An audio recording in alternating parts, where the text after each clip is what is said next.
Hello, in this video, we're going to be looking at lesson 6.4 on properties of special parallelograms. The essential question that we'll answer is what are the key properties of rhombuses, rectangles, and squares?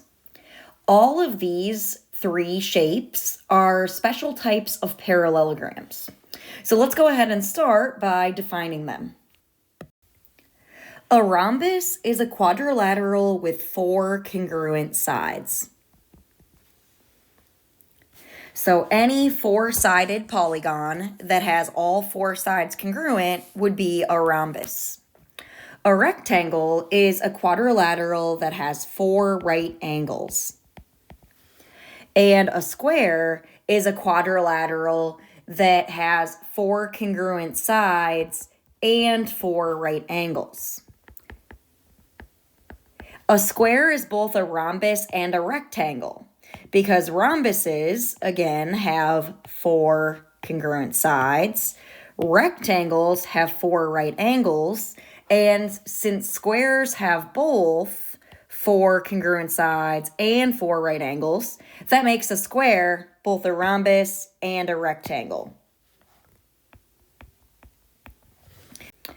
Since rhombuses and rectangles are parallelograms, meaning opposite sides are parallel, all of the properties of parallelograms that we learned in section 6.2, they apply to rhombuses and rectangles as well, which means the opposite sides are always going to be congruent, opposite angles are congruent, the diagonals bisect each other, and consecutive angles are supplementary. So those four properties are the four properties of parallelograms that we originally studied back in lesson 6.2. I really like this Venn diagram here that shows how everything's related. Parallelograms is the outermost part here because all of these three quadrilaterals here, rhombuses, rectangles, and squares, they're all parallelograms, meaning opposite sides are parallel. And then you can see rhombuses have the four congruent sides, rectangles have four right angles, and square is in the overlap because a square is both a rhombus and a rectangle.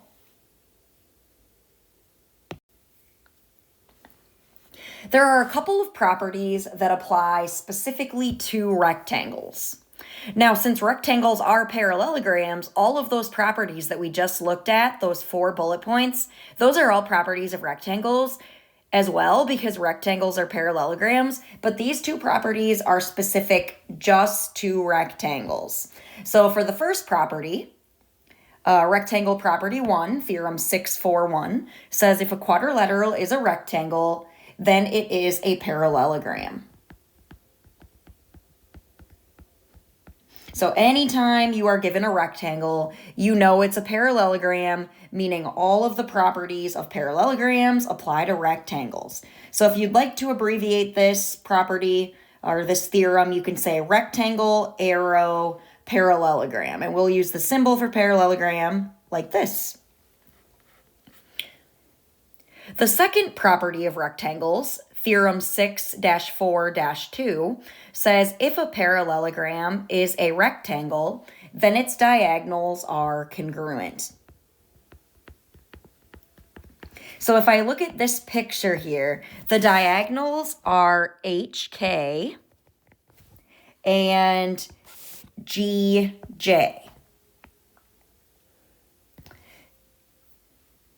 What this property tells us is if we know that a parallelogram is a rectangle, we can conclude that the diagonals are congruent. And that's going to be true of every rectangle. With these properties in mind, let's go ahead and look at our first example applying some properties of rectangles. An artist connects stained glass pieces with lead strips. In this rectangular window, the strips are cut so that FG is equal to 24 inches and FH is equal to 34 inches. Find JG. The first thing I'm going to do is mark up my diagram here. So we're given that FG is 24 inches. So that's this side right here, 24 inches. And then we're also given that FH, which is this diagonal that I just highlighted in my green pen, is 34 inches. So let's mark that in our picture. FH equals 34 inches. And now our goal is to find JG. Now, given that this is a rectangular window, that's telling us that it is a rectangle. And using the properties above, Theorem 6-4-2 says if a parallelogram is a rectangle, then its diagonals are congruent. So that means that FH must be congruent to EG.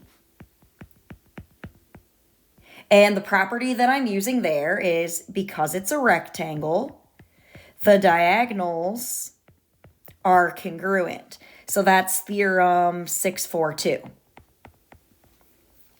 Well, if FH is 34 and they're congruent, we know that FH has to equal EG. So they both must be equal to 34. That's just the definition of congruent segments.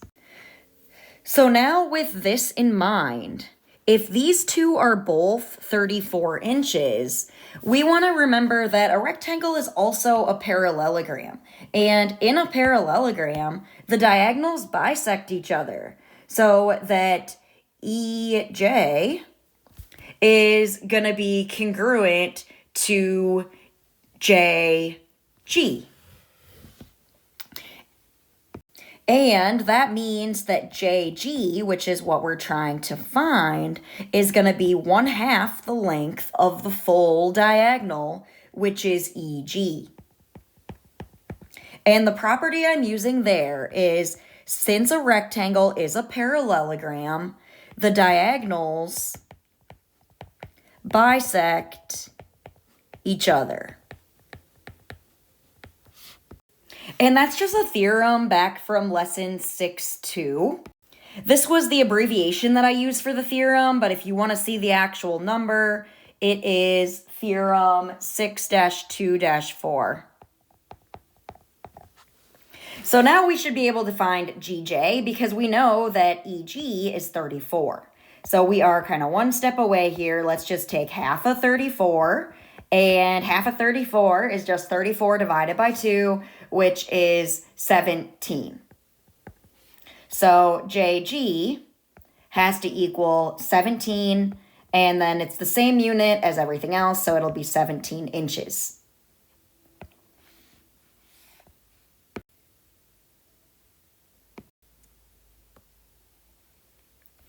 So now that we've looked a little bit at the two properties of a rectangle, we're ready to move on to properties of rhombuses. Now let's talk about some specific properties related to rhombuses. For our first property, property 1, which is Theorem 6-4-3, if a quadrilateral is a rhombus, then it is a parallelogram. So you can abbreviate this theorem as rhombus, arrow, and then we'll just use the symbol for parallelogram. And this theorem allows us to conclude that if a quadrilateral is a rhombus, all of the properties that we know about parallelograms from 6.2 and 6.3 will also apply to rhombuses. Rhombus property 2 states that if a quadrilateral is a rhombus, then its diagonals are perpendicular.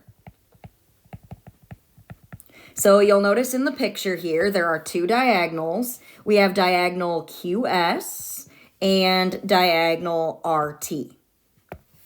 And what this theorem states is that where those diagonals intersect, it forms a 90-degree angle. We can abbreviate this theorem as rhombus, arrow, diagonals, perpendicular. And then our final theorem related to rhombuses, Theorem 6-4-5, says if a quadrilateral is a rhombus, then each diagonal bisects a pair of opposite angles. This one might help if you kind of color code your picture, or at least write what I'm going to write here along the side. So let's start with angle or diagonal BD. What happens here is diagonal BD, it's bisecting each pair of opposite angles, which means angle 1 is congruent to angle 2, and angle 5 is congruent to angle 6.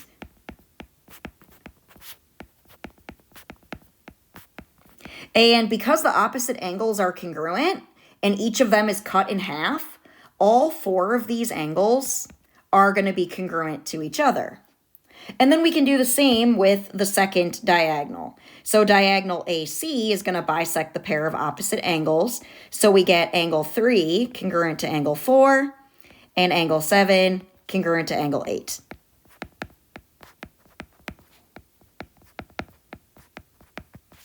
So all 4 of those angles are going to be congruent to one another.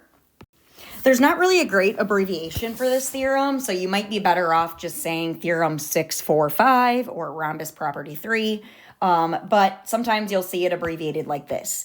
If it's a rhombus, then each diagonal bisects a pair of opposite angles. So now let's practice applying these theorems to find some missing measures in rhombuses. Here we're given that RSTV is a rhombus, and we want to find the measure of angle WSR. Let's mark angle WSR in our picture. So angle WSR is this angle right there. So my goal is to find that angle. Using the properties of rhombuses, we know that this diagonal right here is going to bisect the opposite angle. So I'm going to highlight the diagonal that I'm talking about here in orange. And we know that that diagonal bisects each pair of opposite angles. So all 4 of these angles right here are going to be the same. We also know that if it's a rhombus, the diagonals are perpendicular. So this angle right here in the center has to be a right angle.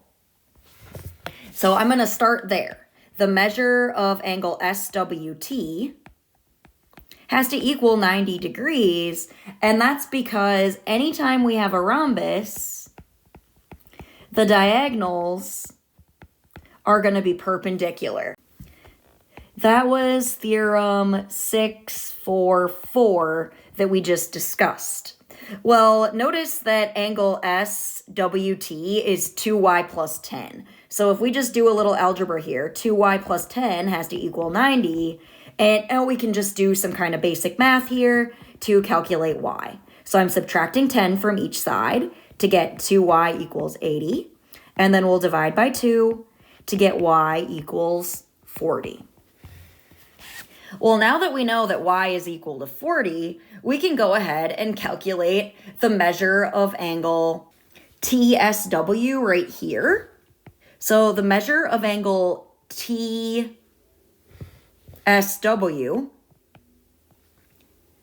is going to be the same as the measure of angle WSR. And that's because in a rhombus, each diagonal bisects a pair of opposite angles. That was theorem 645. So that means that since TSW here is y plus 2, y plus 2 is just going to be equal to the measure of angle WSR, the one that we're trying to find, and we just calculated y was 40. So if I add 40 plus 2, that is 42. So that is going to be our final answer here. The measure of angle WSR is equal to 42 degrees. And if you want to mark this up on the picture, we have 42 degrees here and also 42 degrees there. And then technically, these two over here would also be 42 degrees. So all 4 of those angles that are formed by that one diagonal are going to be congruent to each other because each diagonal bisects a pair of opposite angles. Let's go ahead and look at another example. Let's try another example. Here we're given that CDFG is a rhombus and we want to find each measure starting with side CD. Notice that this is a side CD, but since we're told that CDFG is a rhombus, we know that all four sides are congruent. That's the definition of a rhombus. So to figure out what CD is, we can actually start with just these two measures right here, because the 5A side has to be equal to the 3A plus 17. And we can just do some basic algebra here. I'm going to move the 3A to the other side by subtracting 3A. So 2A equals 17. We divide by 2 and get A equals 8.5. Now I need to use that to find the length of the side. So I'm going to just do CG. All the sides are equal. So side CG is going to be 5A, which is 5 times 8.5. And you can calculate that is 42.5. Well, if that side is 42.5, we know that all of the sides are going to be 42.5. So that means that CD is 42.5. And that is our final answer. So now let's move on to the second part of this question. Here with angles, we have to really read the problem carefully. Find the measure of angle GCH. So angle GCH, if we outline that here, I'm doing that in purple, GCH, my goal is going to be to try to figure out this angle right there. And we are given that the measure of angle GCD, which is G to C to D, so that is the big full angle, that is B plus 3 degrees. And then we're also given that angle CDF, which is this angle right here, is 6B minus 40 degrees. Well, notice that these two angles are consecutive angles in the rhombus. It's like angle C and angle D. And consecutive angles in a rhombus, which is also a parallelogram, we know that they're supplementary. So these two angles are going to have to add to 180 degrees. So let's make an equation. B plus 3 added with 6B minus 40 has to equal 180. And now you can go ahead and do your algebra. I'm going to combine my like terms. 1B and 6B is 7B. 3 minus 40 is negative 37. That's equal to 180. We can add 37 on each side to get 7B equals 217. Then just calculate 217, divide by 7, and we get B equals 31. We need to use that, though, to figure out what we're trying to find. So I'm actually going to start with the measure of angle GCD. That's the green one there.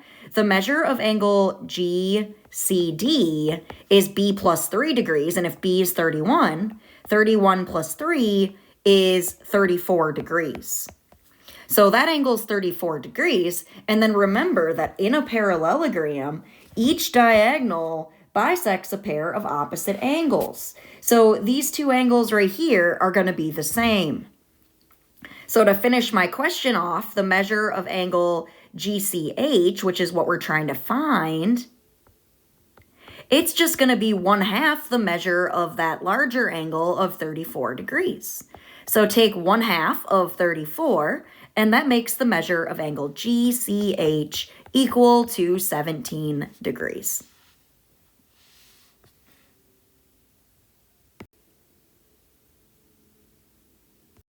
For our final example here, we're going to apply properties of rhombuses and rectangles to find the indicated measures.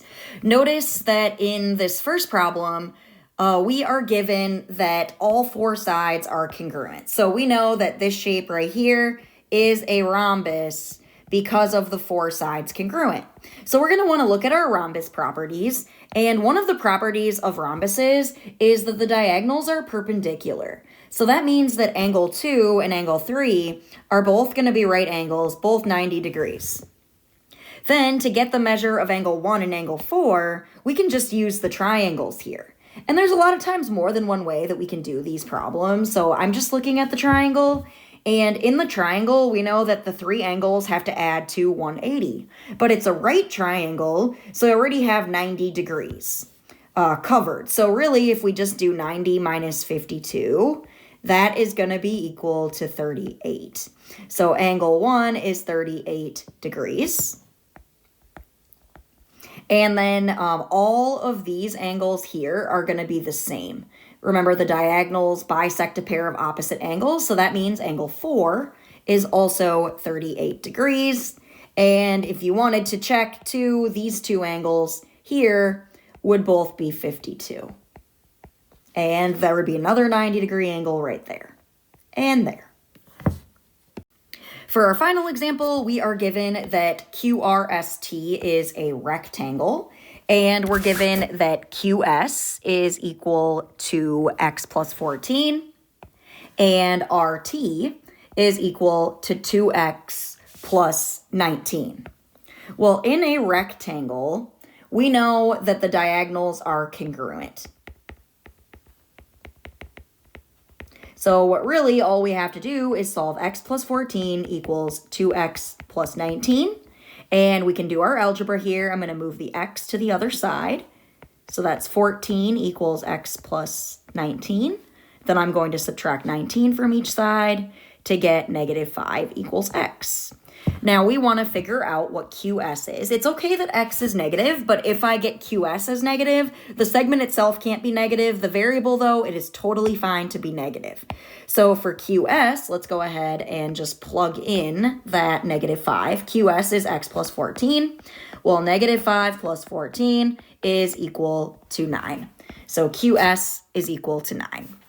And this concludes lesson 6.4, day 1. Thanks for watching. Bye.